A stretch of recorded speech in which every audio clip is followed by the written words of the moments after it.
कौन सा था वो गाना जिसके लिए संगीतकार शंकर जयकिशन से नाराज़ हो गई थी लता मंगेशकर? किस गाने के लिए संगीतकार शंकर जयकिशन ने लता मंगेशकर जी को बिल्कुल मोहम्मद रफ़ी साहब के जैसे गाने की हिदायत दी थी? किस फिल्म का था ये गाना और क्या थी पूरी कहानी? आइए जानते हैं। जन्म जन्म का साथ है हमारा तुम्हारा, तुम्हारा हमारा। अपने अपने स्टाइल के गाने वाले दो चोटी के गायक। दीवाने हैं दीवानों को न घर चाहिए, मोहब्बत भरी एक नज़र चाहिए। दोनों ने जितने गाने सिंगल गाए उतने ही डुअल भी गाए। दिल पुकारे, आरे आरे आरे। कई ऐसे भी गाने हैं जो दोनों ने एक ही फिल्म में लेकिन अलग अलग वर्जन में गाए हैं, जैसे अजी रूठ कर अब कहाँ जाइएगा। साधना जी और राजेंद्र कुमार साहब दोनों ही पर लेकिन अलग अलग स्टाइल में ये गाने फिल्माए गए हैं। गाने को सुनिए तो गायकी में फ़र्क साफ पता चलता है। और दूसरा गाना अगर लें तो परदेसियों से ना अखियाँ मिलाना।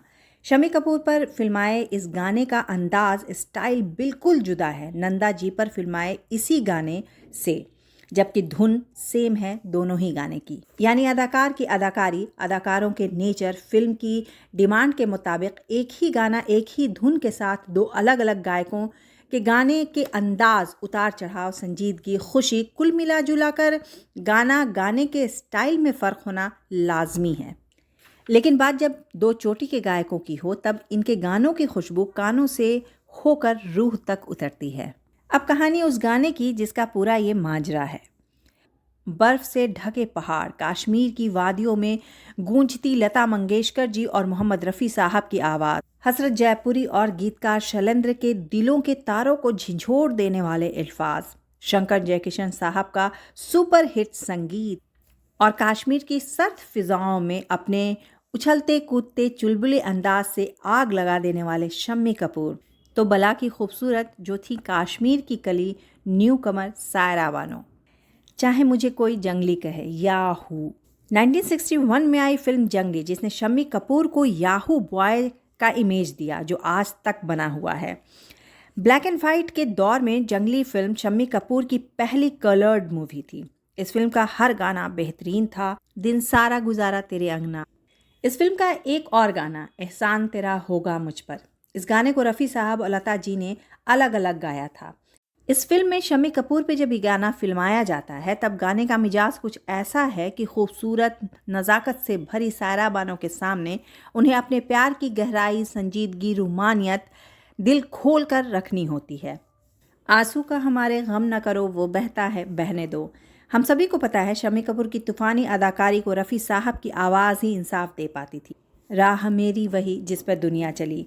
इन दोनों के बीच की केमिस्ट्री इतनी ज़बरदस्त थी कि रफ़ी साहब जब कभी भी शम्मी कपूर के लिए गाना गाते थे तो उन्हें बिना बताए वो ये समझ जाते थे कि शम्मी कपूर कहाँ पर उछल कूद करेंगे, कहाँ अंगड़ाइयाँ लेंगे, कहाँ संजीदा रहेंगे, लिपसिंग कैसे करेंगे, और रफ़ी साहब बिल्कुल वही अदाएँ अपनी आवाज़ में ले आते थे। चाहे बना दो चाहे मिटा दो, मर भी गए तो देंगे दुआएं।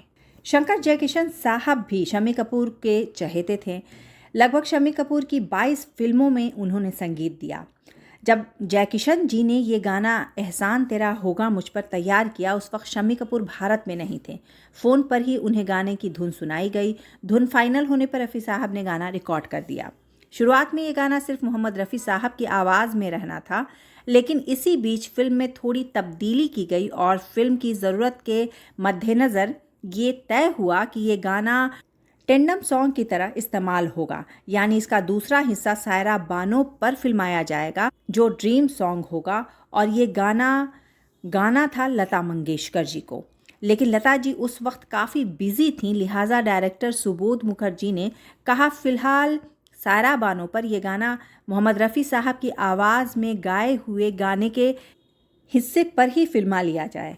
इस गाने में सायरा बानो जो एक्टिंग और लिपसिंग कर रही हैं वो रफ़ी साहब की आवाज़ पर की थी।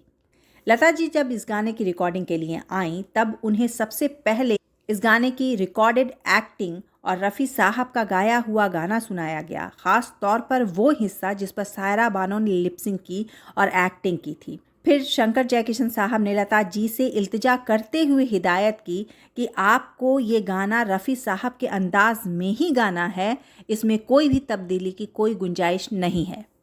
लिहाजा लता जी ने बखूबी उसी अंदाज में गाना गाया जैसे रफ़ी साहब गा चुके थे। कई हाई नोट्स भी लिए हैं इस गाने में रफ़ी साहब ने।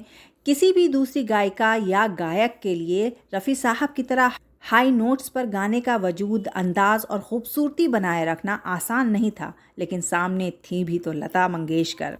हूबहू वही सुर में गा दिया लता जी ने। हालांकि बाद में वो शंकर जयकिशन से थोड़ी नाराज़गी में बोली थी, आप लोग को ऐसा नहीं करना चाहिए था, क्योंकि एक ही गाना जैसा हीरो पर शूट किया जाए, बिल्कुल वैसा का वैसा हीरोइन पर शूट नहीं हो सकता। तो ये थी मीठी टकरार लता मंगेशकर और शंकर जयकिशन साहब की। मैं नीला अफरोज़ आप सभी से मिलूंगी यहीं पर, बस थोड़े इंतज़ार के बाद, कुछ पुराने और नए किस्सों के साथ।